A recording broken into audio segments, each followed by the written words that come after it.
السلام عليكم ورحمة الله وبركاته. إن الحمد لله نحمده ونستعينه من يهده الله فلا مضل له ومن يضلل فلا هادي له. وأشهد أن لا إله إلا الله وحده لا شريك له وأشهد أن محمدا عبده ورسوله أما بعد. பேரன்பிற்கும் பெருமதிப்பிற்கும் உரிய எல்லாம் வல்ல அல்லாஹுவின் நல்லடியார்களே, அல்லாஹுவின் பேரருளால் அவருடைய கட்டளையாகிய இந்த ஜுமாவுடைய வணக்கத்தை நிறைவேற்றுவதற்கும் அதன் ஒரு பகுதியாக அவனுடைய மார்க்கத்தை அதன் தூய வடிவில் அறிந்து கொள்வதற்குமான வாய்ப்பை நாம் எல்லாம் பெற்றிருக்கின்றோம். அன்பிற்குரிய சகோதர சகோதரிகளே,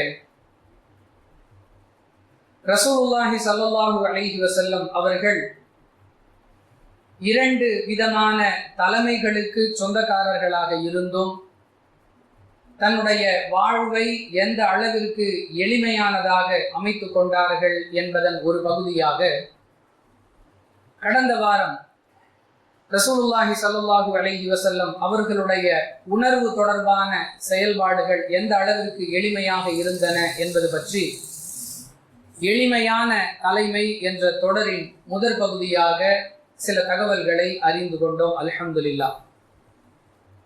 அதன் தொடர்ச்சியாக இந்த வார ஜும்ஆவுடைய சிந்தனையாக ரசூலுல்லாஹி ஸல்லல்லாஹு அலைஹி வஸல்லம் அவர்களுடைய வாழ்வு இன்னும் எந்தெந்த அம்சங்களில் எப்படியெல்லாம் எளிமையானவைகளாக இருந்தன என்பது தொடர்பான செய்திகளை இன்ஷா அல்லாஹ் சுருக்கமாக அறிந்து கொள்ள இருக்கிறோம். அன்பானவர்களே, இப்படியெல்லாம் ஒரு மனிதன் வாழ முடியுமா, அதுவெல்லாம் சாத்தியமா என்ற கேள்வியும் இது போன்ற தகவல்களை நாம் மக்கள் மன்றத்தில் பதிவு செய்யும் பொழுது பரவலாக எழக்கூடிய ஒரு நிலையை பார்க்கலாம். அன்பானவர்களே, கேள்விக்கு பதிலை வார்த்தையாக சொல்லாமல் வாழ்க்கையாக நடைமுறைப்படுத்தி காட்டி உலகையே தன் பக்கம் திரும்பி பார்க்க வைத்த ஒரு உத்தம தலைவராக, உன்னத மனிதராக அண்ணலம் பெருமகனார் ரசூலுல்லாஹி ஸல்லல்லாஹு அலைஹி வஸல்லம் அவர்கள் வாழ்ந்து காட்டினார்கள் என்பதற்கான தகவல்களில் சிலவற்றைத்தான் கடந்த வாரம் நாம் பார்த்தோம். அதன் தொடர்ச்சியாக புகாரியில் இடம்பெறக்கூடிய 2055வது செய்தி. அன்பானவர்களே, இந்த செய்தியை அறிந்து கொள்வதற்கு முன்னால் இந்த செய்தியுடைய அடிப்படையை விளங்குவதற்கான சில தகவல்களை நாம் தெரிந்து கொள்ள வேண்டும். பொதுவாக பள்ளிவாசல் மஸ்ஜித் என்று சொன்னால் அங்கு தொழுகை நடக்கும், அதிகபட்சமாக பயான் பேசுவார்கள். இப்படித்தான் நாம் பார்த்து பழகி கேட்டு அனுபவித்திருக்கிறோம். ஆனால் ரசூலுல்லாஹி ஸல்லல்லாஹு அலைஹி வஸல்லம் அவர்களுடைய பள்ளிவாசல் மஸ்ஜிது நபவி 5 நேரம் தொழுகை நடைபெறக்கூடிய ஒரு வழிபாட்டு தலமாகவும், மார்க்கத்தை கற்றுக்கொண்டு மற்றவர்களுக்கு கற்றுக் கொடுக்கக்கூடிய ஒரு கல்வியகமாகவும், தேவை என்று வருபவர்களுக்கு உதவி செய்யக்கூடிய ஒரு உதவி மையமாகவும், நாட்டையே ஆளக்கூடிய தலைமை செயலகமாகவும், எதிரிகள் போர் தொடுத்து வருகிறார்கள் என்றால் அவர்களை எப்படி எதிர்கொள்வது என்பதற்கான வியூகங்களை அமைக்கக்கூடிய இராணுவ தலைமையகமாகவும், இப்படி ஒரு பன்னோக்கு செயல்பாடுகளை கொண்ட ஒரு இடமாக அந்த பள்ளிவாசல் திகழ்ந்தது. மக்களிடமிருந்து வசூலிக்கக்கூடிய ஜகாத் மற்றும் தர்ம பொருட்கள் எல்லாம் அங்கே குவித்து வைக்கப்பட்டிருக்கும். இந்த அடிப்படையை புரிந்து கொண்டால்தான் நாம் சொல்லக்கூடிய இந்த ஹதீஸ் நம்முடைய கவனத்தில் பதிவும். அன்பானவர்களே, புகாரியில் இடம்பெறக்கூடிய 2055வது செய்தி, ரசூலுல்லாஹி ஸல்லல்லாஹு அலைஹி வஸல்லம் சொல்லுகிறார்கள், ஒரு பேரிச்சம்பழம் கீழே கிடந்தது. அது ஜகாத்துடைய பொருளாக இருக்குமோ என்ற சந்தேகம் மட்டும் எனக்கு இல்லாமல் இருந்திருந்தால் நான் அதை எடுத்து சாப்பிட்டு இருப்பேன். கீழே கிடக்கிற ஒரு பேரிச்சம்பழத்தை பார்க்கும் பொழுது அதை சாப்பிட வேண்டும் என்ற எண்ணம் ஒரு மனிதனுக்கு தோன்றுகிறது என்றால் அந்த மனிதருடைய உணவு நிலை, அவருடைய பசி எப்படிப்பட்ட சூழலில் இருக்கும் என்பதை நாம் விளங்கிக் கொள்ளலாம். கீழே கிடக்கிற பொருள்லாம் ஏங்க எடுக்கணும் அப்படின்னு உதாசீனப்படுத்துவது ஒரு வகை. கீழே கிடக்கக்கூடிய பொருளாக இருந்தாலும் பரவாயில்லை, அதை சாப்பிட்டுக் கொள்ளலாம் என்ற எதிர்பார்ப்பு அது ஒரு வகை. அல்லாஹ்வுடைய தூதர் ஸல்லல்லாஹு அலைஹி வஸல்லம் அவர்களுடைய பள்ளிவாசலும் அவர்களுடைய குடியிருப்பும் ஒரே வளாகத்தில் இருக்கும். பள்ளிவாசல்ல கொட்டி வைக்கப்படக்கூடிய பொருட்கள் வீடுகளிலும் இருக்கக்கூடிய சூழல். ஒருவேளை அந்த வகையில் இது ஜகாத்துடைய சதகாவுடைய பேரிச்சம்பழமாக இருந்து விட்டால், ஏனென்றால் ரசூலுல்லாஹி ஸல்லல்லாஹு அலைஹி வஸல்லம் அவர்களுக்கும் அவர்களுடைய குடும்பத்தாருக்கும் ஜகாத்துடைய பொருட்கள், தர்ம பொருட்கள் தடை செய்யப்பட்டவை. நம்ம சாப்பிடக்கூடாத ஒரு பொருளாக இருந்து விடுமோ என்ற அச்சம் மட்டும் எனக்கு இல்லாமல் இருந்திருந்தால் நான் அந்த பேரிச்சம்பழத்தை எடுத்து சாப்பிட்டிருப்பேன். எப்படிப்பட்ட ஒரு பசியோடு ரசூலுல்லாஹி ஸல்லல்லாஹு அலைஹி வஸல்லம் அவர்களுடைய வாழ்வு கழிந்திருக்கிறது என்பதற்கு இந்த ஹதீஸ் ஒரு ஆதாரம். அன்பானவர்களே, நம் வீட்டிற்கு ஒரு விருந்தாளி வருகிறார் என்று சொன்னால் முடிந்தவரை அவரை சந்தோஷப்படுத்தும் விதத்தில் நாம் உணவுப் பொருட்களை பரிமாற வேண்டும் என்று ஆசைப்படுவோம். மிக்தாத் ரலியல்லாஹு அன்ஹு அப்படிங்கிற ஒரு சஹாபி, நானும் என்னுடைய தோழர்கள் இருவரும், மொத்தத்துல 3 பேர், கடுமையான பசி. எந்த அளவிற்கு பசி என்று சொன்னால் காதுகள் அடைபட்டு விட்டன, கண்கள் இருண்டு கொண்டே இருக்கிறது. கண்ணெல்லாம் இருண்டு போச்சு, காதெல்லாம் அடைச்சிருச்சு. ரமலான் மாதத்துல நோன்பு திறக்கக்கூடிய அந்த நேரத்துல சிலருக்கு இந்த அனுபவம் ஏற்பட்டிருக்கலாம். பசியுடைய தாக்கம் அதிகமாக இருக்கும் பொழுது கண்கள் இருள ஆரம்பித்து விடும், காது என்ன சொல்றாங்கன்னு கேட்கறது ஏதோ ஒரு கிணத்துக்குள்ள இருந்து பேசுற மாதிரி கேட்குதுன்னு சொல்லுவோம்ல, அப்படிப்பட்ட ஒரு நிலை ஏற்படும். அந்த நிலையை நாங்கள் மூவருமே அடைந்து விட்டோம். எந்த ஒரு நபித்தோழரும் எங்களை அழைத்து சென்று உணவு கொடுப்பதற்குரிய வாய்ப்புகள் இல்லாத காரணத்தால எங்க சூழ்நிலையை தெரிந்தும் கூட யாரும் எங்களை கூட்டிட்டு போறதுக்கு தயார் இல்லை. இறுதியாக ரசூலுல்லாஹி ஸல்லல்லாஹு அலைஹி வஸல்லம் அவர்கள் எங்களை அழைத்து சென்று தங்கள் வீட்டாரிடம் ஏதாவது சாப்பிடுறதுக்கு இருக்கான்னு கேட்கிறாங்க. ஒண்ணும் இல்ல. 3 வெள்ளாடுகள், பெட்டை ஆடுகள், 3 வெள்ளாடுகளை நபி ஸல்லல்லாஹு அலைஹி வஸல்லம் கூட்டிட்டு வர்றாங்க. இந்த 3 ஆட்டிலும் பால் கறந்து நீங்க 3 பேர், நான் ஒருத்தன், 4 பேரும் சேர்ந்து இதை பகிர்ந்து கொள்வோமா? அதான் உணவு. வீட்டிற்கு விருந்தாளிகள் அழைத்து வரப்பட்டிருக்கிறார்கள். அழைத்து வரப்பட்ட விருந்தாளிக்கு கொடுப்பதாக இருந்தாலும் சரி, வீட்டில் இருக்கக்கூடிய தான் உண்ணுவதாக இருந்தாலும் சரி, இதுதான் தன்னுடைய நிலை என்பதை எளிமையான தலைமையாக ரசூலுல்லாஹி ஸல்லல்லாஹு அலைஹி வஸல்லம் தன்னுடைய நிலையை எடுத்து காட்டுகிறார்கள். பிறகு நாங்கள் அந்த 3 ஆட்டிலிருந்தும் பால் கறந்து நாங்கள் 4 பங்கா வச்சோம். நாங்க 3 பேரும் ஒவ்வொரு பங்கை எடுத்துக்கிட்டு ரசூலுல்லாஹி ஸல்லல்லாஹு அலைஹி வஸல்லம் அவர்களுக்காக ஒரு பங்கை எடுத்து வைத்தோம்னு சொல்லி மிக்தாத் ரலியல்லாஹு அன்ஹு அவர்கள் சொல்லக்கூடிய செய்தி முஸ்லிமில் இடம்பெறக்கூடிய 4177வது ஹதீஸில் பார்த்தோம். அன்பானவர்களே, இதிலிருந்து ஏராளமான பாடங்களை நாம் கற்றுக்கொள்ளலாம். உதாரணத்திற்கு 2 பாடங்கள். ஒன்று, எது இருக்கிறதோ அதை பொருந்திக் கொள்ள வேண்டும் என்ற பாடம். 2வது, யாரையாவது விருந்தாளியாக அழைத்து வந்து விட்டோம் என்று சொன்னால் நம்மிடம் பொருளாதாரம் இருக்கிறதோ இல்லையோ, அவர் நம்மை பற்றி பெருமையாக பேச வேண்டும் என்பதற்காக கடன் வாங்கியாவது தடபுடலான விருந்து ஏற்பாடு செய்வதெல்லாம் இஸ்லாம் வழிகாட்டிய முறை அல்ல, இஸ்லாம் அனுமதித்த முறை அல்ல. மீன்காரிக்கு 4000 ரூபாய் கடன், கறிக்கடைக்கு 3000 ரூபாய் கடன், எத்தனை நாள் செலவுங்க? 2 நாள். ஏன் இவ்வளோ? இல்ல, விருந்தாளி வந்துட்டாங்க. இதெல்லாம் ஏற்புடைய விஷயங்களே அல்ல. நீங்கள் உண்ணக்கூடிய உணவிலிருந்து நடுத்தரமானவற்றை உங்களுடைய விருந்தாளிக்கும் தர்றதுதான் இஸ்லாம் சொல்லுகிறதே தவிர, அல்லாஹ்வுடைய தூதர் அப்படித்தான் நடந்து காட்டினார்களே தவிர, அதை பின்பற்றி தான் நாமும் நடக்க வேண்டுமே தவிர, பெருமைக்காக, வீம்புக்காக, ஊர் மெச்ச வேண்டும் என்பதற்காக விருந்துகளில் நம்முடைய அந்த ஆடம்பர தரத்தை காட்டுவது கூட ஏற்புடையது அல்ல என்பதும் இந்த ஹதீஸ் நமக்கு சொல்லக்கூடிய பாடம். நபி தோழர்கள் வந்திருக்கிறாங்க, மிக்தாத் வந்திருக்கிறார், அவரோடு நண்பர்கள் வந்திருக்கிறார்கள். நமக்கு இருக்கோ இல்லையோ அவங்களை குஷிப்படுத்துறதுக்காக என்னவாவது கடன் வாங்கியாவது இரவல் வாங்கியாவது அப்படியெல்லாம் ரசூலுல்லாஹி ஸல்லல்லாஹு அலைஹி வஸல்லம் நடந்து கொள்ளவில்லை. இது இந்த ஹதீஸ் நமக்கு சொல்லக்கூடிய பாடம். அன்பானவர்களே, நபிகளாருடைய உணவு நிலை, நபிகளார் வீட்டிற்கு வரக்கூடிய விருந்தாளிகளுக்கு பரிமாறப்படக்கூடிய உணவு நிலை, இதுவெல்லாம் இப்படித்தான் இருந்தன. உடை, உணவுக்கு அடுத்த மனித தேவை என்று சொன்னால் உடை. அன்பானவர்களே, மற்ற சமூகங்கள் எப்படியோ விட்டு விடுவோம். இஸ்லாமிய சமூகம் உணவிற்காக, உடைக்காக வீணாக்கக்கூடியதை பார்த்தோம் என்று சொன்னால் ஆச்சரியமாக இருக்கிறது. சர்வசாதாரணமாக இந்த பெருநாளைக்கு துணி எடுக்கிறதுக்கு மட்டும் இவ்வளவு செலவாயிருச்சு, அவ்வளவு செலவாயிருச்சு அப்படின்னு சொல்லுவதையே பெருமையின் அடையாளமாக, நாங்கள்லாம் ரம்ஜான் பர்ச்சேஸ் டைரக்டா மெட்ராஸுக்கு தான், இப்படி சொல்லுவதை மற்றவர்களை விட நாங்கள் உயர்ந்தவர்கள் என்று காட்டுவதற்கான அடையாளமாக பெரும்பாலானவர்கள், அதிலும் குறிப்பாக பெண்கள், உண்மையா இல்லையா? பெருநாளைக்கு துணி எடுக்க வாடகை கார் பிடிச்சு நாங்க மெட்ராஸ் போவோம் அப்படிங்கிறத தங்களுடைய பெருமையின் அடையாளமாக. அன்பானவர்களை, நல்ல ட்ரெஸ் போடுறது தப்பா மார்க்கத்துல? அப்படிலாம் இல்லை. நல்ல ஆடை உடுத்துவது குற்றம்லாம் இல்லை. ஆனால் அதை பெருமையின் அடையாளமாக ஆக்கக்கூடாது என்பது இஸ்லாமிய பாடம். முஸ்லிமில் இடம்பெறக்கூடிய 147வது ஹதீஸ், ரசூலுல்லாஹி ஸல்லல்லாஹு அலைஹி வஸல்லம் சொன்னார்கள், யாருடைய உள்ளத்தில் கடுகளவு அல்லது அதில் பாதி அளவு பெருமை இருந்தா கூட, ஒரு ஹதீஸ்ல எப்படி வருது, அல்லது கடுகளவு யாருடைய உள்ளத்தில் பெருமை இருக்கிறதோ அவர் சொர்க்கம் செல்ல மாட்டார். இதை விட கடுமையான எச்சரிக்கை வேற என்ன வேணும்?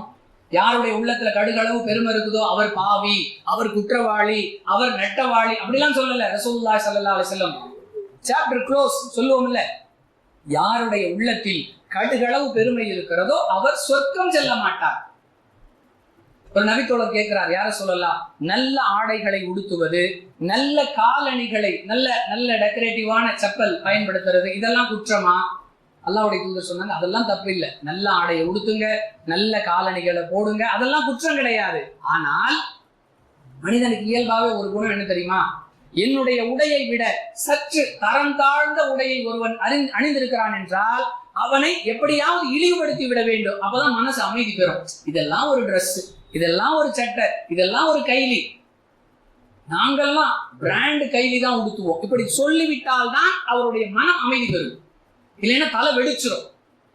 அதை அழகாக ரசூலுல்லாஹி ஸல்லல்லாஹு அலைஹி வஸல்லம் சொல்றாங்க, தன்னை விட மற்றவர்களை இழிவாக கருதுவதும் உண்மை என்று தெரிந்து கொண்டும் அதை ஏற்க மறுப்பதும், இந்த 2 குணம் யாரிடத்தில் இருக்கிறதோ அதுதான் பெருமை அப்படின்னா. நல்ல உடை உடுத்துறதெல்லாம் குற்றம்லாம் கிடையாது. நீங்க தாராளமா எங்கனாலும் போய் பர்ச்சேஸ் பண்ணுங்க. ஆனால் உங்களை போன்று யாரால் செயல்பட முடியவில்லையோ அவர்களை இழிவாக கருதினால் அது பெருமை. அது உங்களை சொர்க்கத்திற்கு செல்வதை விட்டும் தடுத்து விடும், நரகத்திற்கு அழைத்து சென்று விடும்.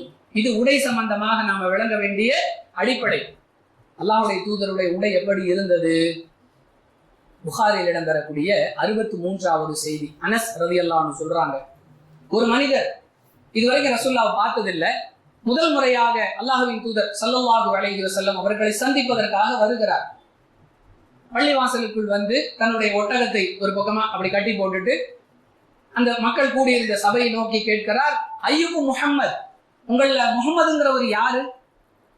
முஹம்மது என்பவர் யார் என்பதை கேட்டு தெரிந்து கொள்ளும் விதமாகத்தான் ரசூலுல்லாஹி ஸல்லல்லாஹு அலைஹி வஸல்லம் அவர்களுடைய நடை, உடை, பாவனை அனைத்துமே அமைந்திருந்தன. தனி நாற்காலி கிடையாது, தனி உடை அமைப்பு கிடையாது. பெரிய ஜுப்பா, பெரிய தலப்பா, ஜுப்பாவுக்கு மேல ஒரு கோட்டு, தொப்பி, தொப்பிக்கு மேல தலப்பாக, அதுக்கு மேல ஒரு துணி, இதெல்லாம் ரசூலுல்லாஹி ஸல்லல்லாஹு அலைஹி வஸல்லம் போட்டிருப்பார்களே. ஆனால் அவர் அந்த சபையில் இங்கு முஹம்மது என்பவர் யாருன்னு கேட்கணும்னு அவசியமே இல்லையே, நேரா வந்து இவர் தாங்கிறத கண்டு கொண்டு இருப்பார். மன்னர் நாற்காலி சில நிகழ்ச்சிகள்ல எல்லாம் போடுவாங்க, சிறப்பு விருந்தினருக்கு மட்டும் வேற நாற்காலி, மற்றவங்களுக்கு எல்லாம் வேற நாற்காலி. இரட்டை தலைமைக்கு சொந்தக்காரர், அல்லாஹுவின் தூதர், அரபு தீபகற்பத்தின் அதிபதி, அவர் யார் என்று கேட்டு தெரிந்து கொள்ளக்கூடிய நிலையில்தான் ரசூலுல்லாஹி ஸல்லல்லாஹு அலைஹி வஸல்லம் அவர்களுடைய எளிமை அமைந்திருந்தது. தனி ட்ரெஸ் கோட் எல்லாம் கிடையாது. அன்பானவர்களே, ரசூலுல்லாஹ்வுடைய பெரும்பாலான நாட்களில் என்ன உடை ஹதீஸ்கள்ல பார்க்கிறோம், 2 துண்டு டவல், பெரிய டவல் மாதிரி 2 வச்சிருப்பாங்க. ஒன்னு கீழாடையாக கட்டி கொள்வார்கள், இன்னொன்றை இப்படி பின்னாடி வச்சு இந்த ஷோல்டர்ல ஒரு முனை, இந்த ஷோல்டர்ல ஒரு முனையை போட்டுக்கொள்வோம். முழு கையும் தெரியும். பெரும்பாலான நேரங்களில் நபிகளாருடைய உடை இதுவாகத்தான், தைக்கப்படாத 2 பெட்ஷீட் மாதிரி கீழாடையாக ஒன்றை உடுத்திக் கொள்வார்கள். மேல ஒண்ணு இந்த அக்கிள் வழியாக ஒரு முனையை எடுத்து இந்த ஷோல்டர், இந்த அக்கிள் வழியாக ஒரு முனை எடுத்து இந்த ஷோல்டர். ஹனஃபி மதுஹபுல அரக்கை சட்டை போட்டா தொழுக கூடாதுன்னு சொல்றாங்க இல்ல, இது முழுக்க முழுக்க நபி வழிக்கு எதிரான ஒரு சட்டம். அந்த கணக்கு பார்த்தா ரசூலுல்லாஹ்வுடைய பெரும்பாலான தொழுகைகள் கூடாது. ஹனஃபி மதத்துக்கு படி பார்த்தா. இஸ்லாமிய அடிப்படையை பார்ப்பதா மதுஹபை பார்ப்பதாங்கிறதுக்கு நம்ம இதெல்லாம் ஒரு பாடமாக எடுத்துக்கொள்ளணும். இதுதான் நபிகளாருடைய பெரும்பாலான நாட்களில் அவங்களுடைய உடை அமைப்பு. அனஸ் ரலியல்லாஹு அன்ஹு சொல்றாங்க, யாருன்னு கேட்டுத்தான் தெரிய வேண்டும், அந்த அளவுக்கு தான் நபிகளாருடைய நிலை. மாலிக் பின் புஹைனா ரலியல்லாஹு அன்ஹுங்கிற சஹாபி சொல்றாங்க, புகாரியில 390வது செய்தி, ரசூலுல்லாஹி ஸல்லல்லாஹு அலைஹி வஸல்லம் அவர்கள் சஜிதாவிற்கு செல்வார்களேயானால் அவர்களுடைய அக்குளின் வெண்மையை நாங்கள் பார்ப்போம். அந்த அளவுக்கு தான் அவங்களுடைய ட்ரெஸ் அமைப்பே இருக்கும். சட்டைக்கு மேல கோட்டு இதெல்லாம் ரசூலுல்லாஹ் போடவே இல்லை. சிலரை பார்ப்போம், மெம்பர்ல இது மாதிரி பயான் செய்வதற்காக நிற்பார்கள். இருக்கக்கூடிய பொதுமக்களிலிருந்து நான் வேறுபட்டவன் என்பதை தெளிவாக எடுத்து காட்டக்கூடிய அளவுக்கு அவங்களுடைய உடை அமைப்பு. அதெல்லாம் அல்லாஹ்வுடைய தூதர் இடத்துல இல்லவே இல்லை. சஜிதா செய்வார்களே ஆனால் அக்குளுடைய வெண்மையை நாங்கள் பார்க்கும் அளவிற்கு தான் நபிகளாருடைய உடை இருந்தது.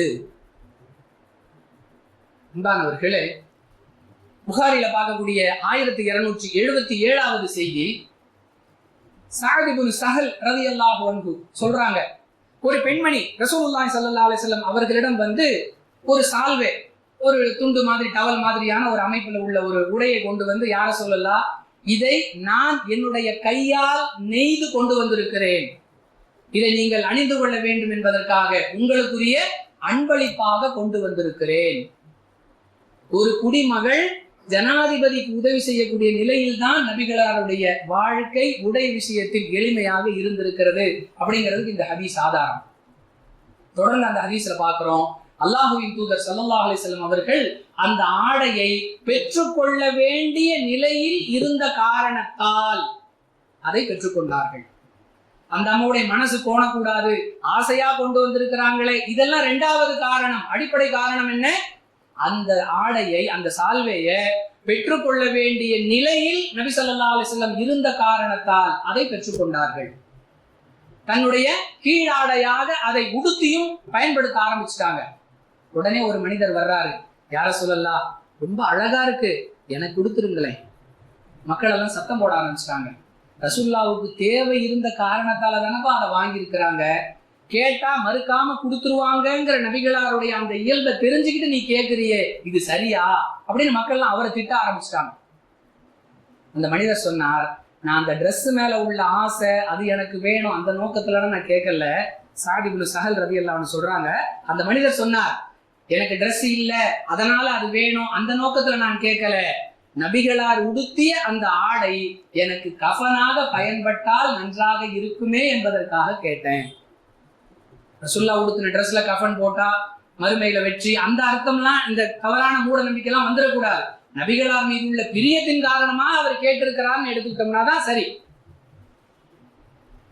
சொல்லிட்டு கடைசியாக அந்த ஹதீஸை முடிக்கிறாங்க சஅத் இப்னு ஸஹல் ரலியல்லாஹு அன்ஹு, அவ்வாறே நபிகளார் அந்த ஆடையை அந்த மனிதருக்கு கொடுத்தார்கள், அதுவே அவருடைய கஃபனாகவும் அமைந்தது. தன்னுடைய ஆட்சியின் கீழ் வாழக்கூடிய ஒரு குடிமகள் தனக்கு கொண்டு வந்து ஆடை கொடுத்து உதவி செய்யற அளவுக்கு தான் நபிகளாருடைய எளிமை ஆடை விஷயத்தில் இருந்தது. அன்பானவர்களே, ஆயிஷா ரலியல்லாஹு அன்ஹா சொல்றாங்க, 3108வது ஹதீஸ் புகாரில பார்க்கிறோம், கனமான ஒரு கம்பளி மாதிரி திக்கான ஒரு ஆடை, அதுவும் ஒட்டு போட்ட ஒரு ஆடை.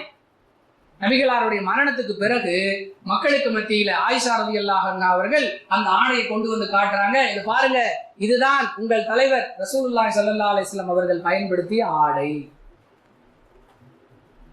எந்தெந்த வெதருக்கு எந்தெந்த மாதிரியான ஆடை உடுத்தினால் அது நமக்கு சுகமாக இருக்கும், இதமாக இருக்கும், மென்மையாக இருக்கும். கோடை காலத்திற்கு ஒரு மாதிரியான ஆடை, குளிர்காலத்திற்கு ஒரு மாதிரியான ஆடை, அப்படியெல்லாம் அல்லாஹ் நமக்கு கொடுத்திருக்கிறானே, எவ்வளவு நன்றி செலுத்த வேண்டும். திரும்ப திரும்ப அதை நினைவுபடுத்த வேண்டியிருக்கு. அல்லாஹ்வுடைய தூதர், அரபு தீபகற்பத்தின் ஜனாதிபதி, அவர்களுடைய ஆடை ஒட்டு போடப்பட்ட கம்பளி மாதிரியான ஒரு முரட்டு ஆடை. இதைத்தான் உங்களுடைய தலைவர் நபிகள் நாயகம் ஸல்லல்லாஹு அலைஹி வஸல்லம் உடுத்தினாங்கன்னு நபிகளாருடைய காலத்துக்கு பிறகு அன்னை ஆயிஷா ரலியல்லாஹு அன்ஹா அந்த ஆடையை எடுத்து காட்டுகிறார்கள்.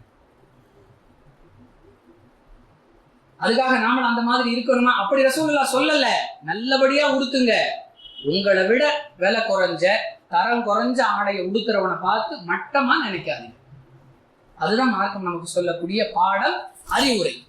அன்பானவர்களே, குடியிருப்பு அடுத்து நம்ம விளக்க வேண்டிய விஷயம் உணவு, உடை, இருப்பிடம். மூன்றாவது அம்சம், ரசூலுல்லாஹி ஸல்லல்லாஹு அலைஹி வஸல்லம் அவர்களுடைய இருப்பிடம் எப்படி இருந்ததுங்கிறத அறிவதற்கு முன்னால், இன்று இஸ்லாமிய சமூகத்தில் பேங்குக்கு கடன் கட்டக்கூடிய, வட்டி கட்டக்கூடியவர்களுடைய 99.999% பேர் வீடு கட்டுறதுக்காக வங்கி கடன் வாங்கியது, வட்டி கடன் வாங்கியது. ஏற்கனவே இருக்கிற வீட்டில் குடியிருக்க முடியும், எந்த குறையும் இல்லை. ஒதுங்க இடம் இருக்கிறது, மலஜலம் கழிக்கிறதுக்கு டாய்லெட் பாத்ரூம் வசதி இருக்கிறது, எல்லா ஏற்பாடுகளும் இருக்கிறது. ஆனாலும் மனம் திருப்தி கொள்ளாத காரணத்தால் வசிப்பதற்கு தகுதியான வீட்டை கூட இடித்து விட்டு வங்கியில கடனுக்கு வட்டிக்கு வாங்கி நான் வீடு கட்டணும். இன்னும் சிலர் அவங்க வீடு கட்டிட்டாங்க, இவங்க வீடு கட்டிட்டாங்க, நம்மளை விட கம்மியா சம்பாதிக்கிறவங்களாம் வீடு கட்டிட்டான். அதுல சிலர், எனக்கு புரியுதுங்க சூழ்நிலை, என் மனைவி நிம்மதியா இருக்க விட மாட்டேங்கிறா, வீட்டுக்குள்ள போனா ஒரே நையின்னு. அவங்கெல்லாம் உங்களை விட கம்மியா வருமானம், அவன் சூப்பரா கட்டிட்டான் பாருங்க, நீங்க இன்னும் அப்படியே பழைய வீட்டிலே. வீடே இல்லாதவர்களோடு ஒப்பிட்டு பார்ப்பதில்லை, நம்ம விட பெரிய வீடு அவங்க வச்சிருக்கிறான். ரசூலுல்லாஹி ஸல்லல்லாஹு அலைஹி வஸல்லம் அழகாக சொன்னார்கள், உலக விஷயத்துல உங்களை விட கீழே இருக்கிறவங்களை பாருங்க. எனக்கு 3 வேளை வயிறார உணவு கிடைக்கிறது என்றால் 2 வேளை கூட ஒழுங்காக சாப்பிட முடியாதவனை நான் பார்த்தால் அல்லாஹ் என்னை எந்த அளவிற்கு உயர்த்தி வைத்திருக்கிறான்ங்கிறத நான் விளங்குவேன். ஒரு நாளைக்கு 8 வகை சாப்பிடுறவனை பார்த்தோம்னா அல்லாஹ் எனக்கு செய்த அருளை என்னால் விளங்க முடியாது, குறைபட்டுக்கிட்டு தான் இருப்பேன், அதிருப்தியா தான் இருப்பேன். அதனாலதான் அல்லாஹ்வுடைய தூதர் சொன்னாங்க, உலக விஷயத்துல உங்களை விட கீழே உள்ளவங்களை பாருங்க, மறுமை விஷயத்தில் உங்களை விட உயர்ந்த நிலையில உள்ளவங்களை பாருங்க. 5 நேரம் என்னால் ஒழுங்காக தொழ முடியவில்லை, ஆனால் இந்த சகோதரர் 5 நேரம் தொழுகிறார், அதுவும் ஜமாத்தோட தொழுகிறார், அவரை மாதிரி நான் ஆகணுமே, அப்படி பார்த்து பழகணும். அப்படி பார்க்காத காரணத்தால் வட்டிக்கு வாங்கியாவது கடன் வாங்கியாவது வீடை கட்டிடணும். நமக்கு தெரிந்து இடம் வாங்குறதுக்கும் கடன், அந்த இடத்தை வாங்கி அந்த கடன் அடைஞ்ச பிறகு திரும்ப அந்த இடத்தையே வட்டிக்கு அடகு வைத்து அந்த இடத்துல கட்டிடம் கட்டுவதற்காக கடன், திரும்ப அந்த கடன் அடைக்க முடியாமல் அந்த வீடு பேங்க்ல ஏலத்துக்கு வந்து, ஆசாசையா கட்டின வீடு ஏலத்துக்கு போகுது. ஆசாசையா கட்டின வீடா, அல்லாஹ் எப்படி வாழ வேண்டும் என்பதை மறுத்து நீ கட்டின வீடா? அல்லாஹ்வுடைய தூதர் ஸல்லல்லாஹு அலைஹி வஸல்லம் அவர்களுடைய வீட்டுடைய நிலை புகாரியில 382வது செய்தி, 729வது செய்தி, 3906வது செய்தி, இந்த ஹதீஸில் எல்லாம் பார்க்கிறோம். நபிகளார் நின்று தொழுதார்கள் என்று சொன்னால் அவர்களுடைய தலை வெளியிருந்து பார்க்கலாம். அவ்வளவுதான் ரசூலுல்லாஹ்வுடைய வீடு அமைப்பு. நாம என்ன பிளான் பண்றோம், ரூஃப் போடும் பொழுது நல்ல தாராளமா 12 அடி வைக்கணும், அப்பதான் வெக்க உள்ள வராது. தளம் போட்டு அதுல தெர்மாக்கோல் ஒட்டி அதுல இருந்து கொஞ்சம் இடைவெளி விட்டு ஃபால் சீலிங் போட்டு அதுக்கு கீழே, தப்பு இல்ல, தாராளமாக செய்யலாம். நம்முடைய பணமாக இருந்தால், நம்மை விட தாழ்ந்த நிலையில வசிப்பவர்களை பார்த்து கேலி செய்யாமல் இருந்தால் தாராளமா நம்ம வீட்டை அப்படி அமைக்கிறது மார்க்கத்தில் குற்றம் இல்லை. ஆனால் அல்லாஹ்வுடைய தூதருடைய குடியிருப்புனா என்ன? மக்காவிலிருந்து வரும் பொழுது தான் கொண்டு வந்த பணத்தில் வாங்கிய இடத்தில் மஸ்ஜிது நபவி கட்டினது போக பள்ளிவாசலை ஒட்டியே அந்த கிபிலாவுடைய திசைக்கு பின்னால் வரிசையாக அறைகள், ஒவ்வொரு மனைவிக்கு ஒவ்வொரு அறை, அப்படியே அந்த திரையை விலக்கிட்டு ரசூலுல்லாஹ் பள்ளிக்குள்ள வந்துருவாங்க. இதான் ரசூலுல்லாஹ்வுடைய வீட்டு அமைப்பு. நின்று தொழுதால் நபிகளாருடைய தலை வெளியே தெரியும். வீட்டுடைய மெயின் என்ட்ரன்ஸ் கவனமா இருங்க, டீ குட்ல தான் போடணும். நம்முடைய ஆசை, நம்முடைய எதிர்பார்ப்பு, நம்முடைய திட்டமிடுதல். எங்களுடைய வீட்டில் ஒரு பாய் இருக்கும், பகல் நேரத்தில் அதை விரித்து படுத்துக் கொள்வோம், இரவு நேரத்துல வெளிப்பார்வையை விட்டு தடுப்பதற்கு அதையே கதவாக தொங்க விட்டுக் கொள்வோம். நபிகளாருடைய மனைவிமார்கள் அறிவிக்கக்கூடிய செய்தி. ஆயிஷா ரலியல்லாஹு அன்ஹா சொல்றாங்க, நானும் ரசூலுல்லாஹி ஸல்லல்லாஹு அலைஹி வஸல்லம் அவர்களும் படுத்தால் அவ்வளவுதான் எங்களோட மொத்த ஸ்பேஸ், அந்த லிவிங் ரூம். யாராவது ஒருத்தர் தொழுகணும்னா இன்னொருத்தர் காலை மடிச்சா தான் சஜிதாவே செய்ய முடியும். ரசூலுல்லாஹி ஸல்லல்லாஹு அலைஹி வஸல்லம் அவர்கள் தொழுவார்கள், சஜிதா செய்ய இடம் இருக்காது, என்னுடைய காலில் அப்படி குத்துவாங்க, நான் கால்களை மடக்கிக் கொள்வேன், பிறகு ரசூலுல்லாஹி ஸல்லல்லாஹு அலைஹி வஸல்லம் சஜிதா செய்வார்கள். அதனால நீங்களும் அதே மாதிரி 6க்கு 6 ரூம்ல தான் இருக்கணும். நமக்கு இஸ்லாம் ஆர்டர் போடல. உங்களை விட கீழ்நிலையில் உள்ளவர்களை ஏளனம் செய்யாமல் இருப்பதே போதும். தன்னை ஒரு எளிய முன்மாதிரியாக உலகிற்கு நபிகளார் காட்டினார்கள். நம்மள அந்த மாதிரி செய்ய சொல்லலாம் கட்டளை போடல. ஒருவேளை அது மாதிரி சூழ்நிலை நமக்கு அமைந்தால் அதை பொருந்திக் கொள்ளணும். அல்லாஹ் நமக்கு தாராளமாக கொடுப்பானேயானால் நம்மை விட கீழ்நிலையில் உள்ளவர்களை பார்த்து ஏளனம் செய்வதை தவிர்க்க வேண்டும். அதுதான் இதெல்லாம் சொல்லக்கூடிய பாடம். இதுல கூடுதலா ஆண்கள் ஒலுவோடு இருக்கும் பொழுது பெண்கள் தொட்டுட்டாங்கன்னா ஒலு முறிஞ்சிரும், பெண்கள் ஒலுவோடு இருக்கும் பொழுது ஆண்கள் தொட்டுட்டா ஒலு முறிஞ்சிரும்லாம் ஒரு தகவல் சொல்லுவாங்கல்ல. அது இஸ்லாமிய அடிப்படையில் உள்ள தகவல் அல்ல, மனித அறிவால் உதித்த தகவல். ஏனென்றால் ரசூலுல்லாஹி ஸல்லல்லாஹு அலைஹி வஸல்லம் தொழுது கொண்டிருக்கிறார்கள், சஜிதா செய்ய இடம் இல்ல, மனைவியுடைய காலில் குத்துகிறார்கள், மனைவி கால்களை மடித்துக் கொள்கிறார்கள். அப்ப ரசூலுல்லாஹ்வுடைய ஒலு முறிஞ்சிருச்சா, ரசூலுல்லாஹ்வுடைய தொழுகை வீணா போச்சா அப்படிங்கிற பல கேள்விகள் வருகிறது. குர்ஆனையும் ஹதீஸையும் அடிப்படையாக வைத்து இஸ்லாத்தை விளங்க வேண்டுமே தவிர மனித அறிவால் உதித்த தகவல்களை கொண்டு எழுதப்பட்ட மதுஹப் சட்டங்களை வச்செல்லாம் மார்க்கத்தை விளங்க கூடாதுங்கிறதுக்கு இந்த ஹதீஸ் ஒரு ஆதாரம். அன்பானவர்களே, நம்ம குறிப்பிட்ட முஸ்லிமில் இடம்பெறக்கூடிய புகாரில் இடம்பெறக்கூடிய 382வது செய்தி, 729வது செய்தி, 3906வது செய்தி, இதுவெல்லாம் நபிகளாருடைய குடியிருப்பை, வீட்டை பற்றி நமக்கு விளக்கக்கூடிய தகவல்கள். இவை நபிகளாருடைய அந்த எளிமையான தலைமையை எடுத்து காட்டக்கூடிய தகவல்கள். அன்பானவர்களே, ஒரு சந்தர்ப்பத்துல நீண்ட ஹதீஸ், மிக நீண்ட ஹதீஸ், ஹதீஸுடைய சுருக்கம் நம்ம விளங்கிக் கொள்வதற்காக புகாரில் இடம்பெறக்கூடிய 4923வது செய்தி, 4913வது செய்தி, பெரிய ஹதீஸ். நம்ம தலைப்பை ஒட்டிய தகவல் மட்டும். உமர் ரலியல்லாஹு அன்ஹு அவர்கள் ரசூலுல்லாஹி ஸல்லல்லாஹு அலைஹி வஸல்லம் அவர்களை சந்திப்பதற்காக வருகிறார்கள். அல்லாஹ்வுடைய தூதர் ஒரு பரண் மாதிரி மேல் அமைச்சு அங்கே ஓய்வெடுத்துக் கொண்டிருக்கிறாங்க. அது நீண்ட தகவல். மனைவிமார்களுடைய சில செயல்களால் நபிகளார் வருத்தப்பட்டு கொஞ்சம் 1 மாத காலம் தனிமையில் இருக்கிறாங்க. அந்த நேரத்துல அவர்களை சந்திக்க வந்த உமர் ரலியல்லாஹு அன்ஹு அவர்கள் பார்க்கிறார்கள், நபிகளாருடைய அந்த அவர்கள் தங்கியிருந்த அந்த இடம், நபிகளாருடைய சூழல் அனைத்தையும் அப்படியே நம் கண் முன்னே கொண்டு வருகிறார்கள். நபிகளார் அந்த ஈச்சம்பாயில் படுத்திருந்த காரணத்தால் அவர்களுடைய விழாப்புறங்களில் அந்த பாயின் தழும்பு வரி வரியாக பதிந்திருந்ததை நான் பார்த்தேன். தோலால் ஆன ஒரு தலையணை உரை, அதில் ஈச்ச மரத்துடைய நார்கள் அடைக்கப்பட்ட அந்த தலையணை. நம்முடைய சூழல் என்ன? நாங்க பெரும்பாலும் பிராண்ட் மெத்தைகள்ல தான் படுப்போம், பிராண்ட் தலையணை தான் பயன்படுத்துவோம். இலவம் பஞ்சு பெட், எங்க வீட்டுல இருக்கிற பெட்டு மட்டும் 1.25 லட்சம் ரூபாய் தெரியுமா, இப்படியெல்லாம் சிலர் சொல்வதை நாம் பார்க்கிறோம். தப்பில்லை. ஆரம்பத்துல இருந்து நம்ம திரும்ப திரும்ப இதெல்லாம் அனுபவிக்கிறது இஸ்லாத்தில் அனுமதிக்கப்பட்டதுதான். எப்பொழுது? நம்மை விட வசதி குறைந்தவர்களை ஏளனமாக நினைக்காமல் இருக்கும் வரை. ஈச்சநார் கொண்டு நிரப்பப்பட்ட ஒரு தலையணை, ஈச்சம்பாயில் படுத்த காரணத்தால் உடம்பில் வரி வரியாக படிந்திருந்த அடையாளங்கள். மேலும் நான் பார்த்தேன், நபிகளாருடைய தலைமாட்டுல பதனிடப்படாத ஒரு ஆட்டுத்தோல், கால் மாட்டுல கருவேல மரத்துடைய அந்த இலைகள் குவித்து வைக்கப்பட்டிருந்தன. இதை தவிர நபிகளார் தங்கியிருந்த அந்த அறையில் வேறு எதையும் நான் பார்க்கவில்லை. இதை பார்த்துட்டு என்னால கட்டுப்படுத்த முடியாமல் அழ ஆரம்பித்து விட்டேன். ரசூலுல்லாஹி ஸல்லல்லாஹு அலைஹி வஸல்லம் கேட்டாங்க, என்ன உமரே, எதுக்காக அழுகிறீங்க?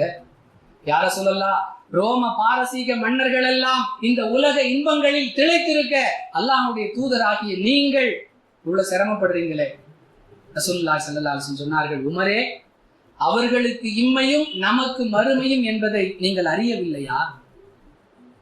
இது உமருக்கு மட்டும் சொன்ன அறிவுரை அல்ல, ஒட்டுமொத்த மனித சமுதாயத்திற்கும் அண்ணலம் பெருமகனார் ரசூலுல்லாஹி ஸல்லல்லாஹு அலைஹி வஸல்லம் சொன்ன அறிவுரை. திருமதியில வரக்கூடிய வேறு அறிவிப்புகளை நம்ம பார்க்கிறோம். நான் ஒரு வழிபோக்கன், ஒரு மர நிழலில் தங்கி இருக்கக்கூடிய ஒரு மனிதனுக்கும் அந்த மரத்துக்கும் ஏதாவது சம்பந்தம் இருக்கா? வெயிலுக்காக கொஞ்ச நேரம் அந்த மர நிழலில் அவன் இளைப்பாறுவான், பிறகு அங்கிருந்து சென்று விடுவான். அது போன்ற ஒரு வழிபோக்கன். அதுதான் எனக்கும் இந்த உலகத்துக்கும் உள்ள தொடர்பு. நம்ம நோக்கம் வேற. தற்காலிகமாக உலகத்துல இருப்போமே தவிர நிரந்தர தங்குமிடம் என்பது மறுமையில் நமக்காக உள்ளது.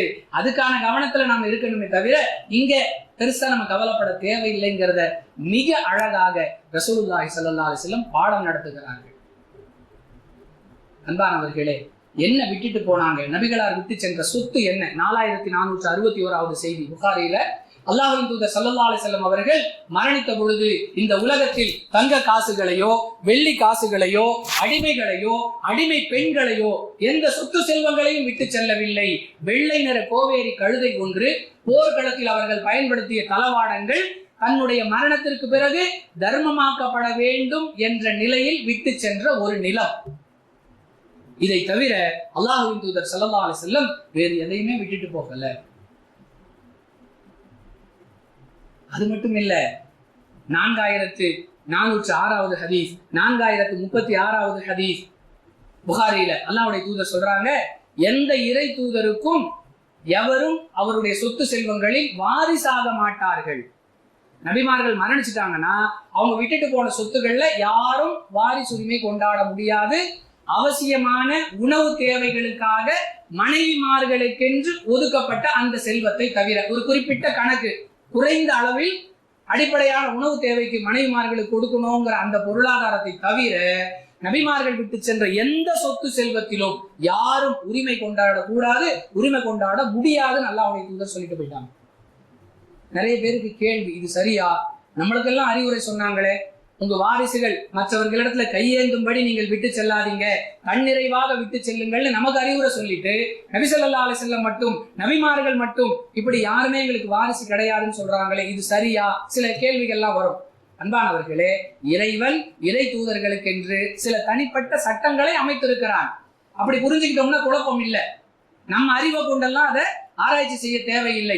புரிந்து கொள்வதற்காக வேண்டுமானால் இவர் நபித்துவத்தை பயன்படுத்தி பெரிய அளவில் பொருளாதாரத்தை திரட்டி விட்டார், அதனால் அவருடைய வாரிசுகள் செல்வ செழிப்பில் இருக்கிறார்கள் என்பது போன்ற வதந்திகள் வரக்கூடாது என்பதற்காகவோ என்னவோ இது நாம சொல்வதுதான். குர்ஆன் ஹதீஸ்ல இப்படி ஒரு காரணம் சொல்லப்படல. புரிந்து கொள்வதற்காக இப்படியும் இருக்கலாம் என்றுதான் சொல்ல முடியுமே தவிர இதுதான் காரணங்கிறது கூட அர்த்தம் இல்லை. இப்படித்தான் இதுதான் காரணம் அப்படின்லாம் அர்த்தம் இல்லை. அப்ப அன்றாட செலவுக்கு என்னங்க பண்ணாங்க? அஹ்மத் அப்படிங்கிற நூலில் இடம்பெறக்கூடிய 17846வது செய்தி, ரசூலுல்லாஹி ஸல்லல்லாஹு அலைஹி வஸல்லம் அவர்கள் 100 ஆடுகளை வைத்திருந்தார்கள். அவற்றில் ஒரு ஆடு குட்டி போட்டுருச்சுன்னு சொன்னா அந்த 100ல இருந்து ஒண்ணு எடுத்துருவாங்க. அடேங்கப்பா, எவ்வளவு பெரிய ராஜ வாழ்க்கை! ஒரு ஆட்டை எடுத்தா எவ்வளவு வருமானம் வரும் அப்படின்லாம் சிலருக்கு சந்தேகம். அன்பானவர்களே, மரணித்த மனைவிமார்களை தவிர ஒரே நேரத்தில் ரசூலுல்லாஹி ஸல்லல்லாஹு அலைஹி வஸல்லம் அவர்களோடு 9 மனைவிமார்கள் இருந்து கொண்டிருந்தார்கள். 9 குடும்பத்தை பராமரிக்கணும். கொஞ்சம் கற்பனை பண்ணி பாருங்க. ஒரு குடும்பத்துக்கே பலர் வட்டிக்கு மேல வட்டி, கடனுக்கு மேல கடன் என்று தலையை பிச்சிக்கலாம் மாதிரி வெளி தோற்றத்துல மக்களுக்கு மத்தியில் நடமாடினாலும் பலவித கவலைகளை, வருத்தங்களை மனதில் சுமந்து கொண்டிருக்கிறோம்னு சொல்றாங்களே. 9 குடும்பத்திற்கு உணவளிக்க வேண்டும், அவர்களுடைய அடிப்படை தேவைகளை பார்க்க வேண்டும் அப்படின்னு சொன்னா அந்த ஒரு ஆட்டிலிருந்து கிடைக்கக்கூடிய பொருளாதாரம் மிக மிக நெருக்கடியான சிரமமான ஒண்ணுதான். ஆனாலும் கண்ணியமான, தன்னிறைவான, எளிமையான, உலகத்திற்கு முன்மாதிரியான ஒரு வாழ்க்கையை ரசூலுல்லாஹி ஸல்லல்லாஹு அலைஹி வஸல்லம் வாழ்ந்து காட்டி சென்றார்கள் என்பதை இந்த தகவல்கள் நமக்கு சொல்லுகின்றன. இன்னும் நபிகளார் மற்றவர்கள் அவர்களை அணுகுவதற்கு எந்த அளவிற்கு எளிமையான ஒரு மனிதராக, எளிமையான ஒரு தலைவராக விளங்கினார்கள் என்பதை அல்லாஹ் நாடினால் அடுத்த வாரம் பார்ப்போம். வாஹிரு தஅவானா அனில் ஹம்துலில்லாஹி ரப்பில் ஆலமீன்.